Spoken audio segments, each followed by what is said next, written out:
Sementara itu, pesamuan Sabe Pandita PHDI Pusat yang digelar Sabtu lalu dinilai kurang tegas dalam mengambil keputusan terkait penolakan reklamasi Teluk Benoa. Sebab dari hasil pesamuan tersebut hanya memutuskan bahwa Teluk Benoa merupakan kawasan suci, sedangkan rencana reklamasi tidak dibahas.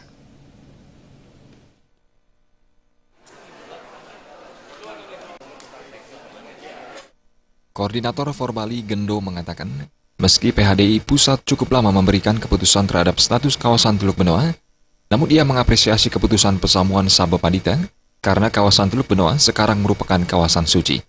Meski demikian, Gendo juga menyayangkan hasil keputusan ini karena hanya membahas kawasan Teluk Benoa sebagai kawasan suci, sedangkan rencana reklamasi Teluk Benoa justru luput dari pembahasan. Memang keputusan Sabe Pandita PHDI ini sangat disayangkan karena kurang tegas ya.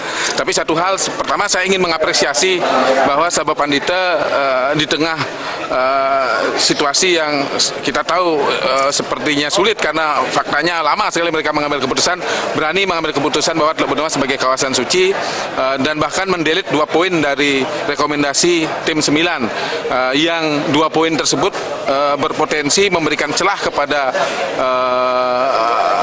upaya mereklamasi Teluk Benoa.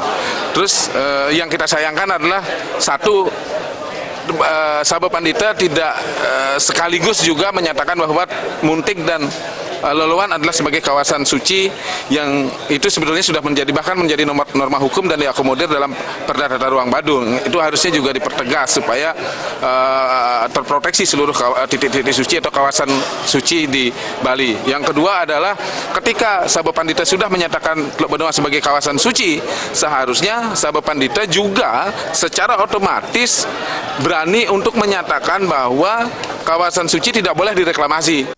Pasubayan Desa Adat menginginkan adanya ketegasan terhadap keputusan dari pesamuan Sabe Pandita yang tidak hanya menitik beratkan terhadap keputusan Teluk Benoa sebagai kawasan suci, melainkan juga turut memberikan sikap tegas jika kawasan suci Teluk Benoa tidak layak untuk direklamasi. Darta dan Joko Andika, Bali.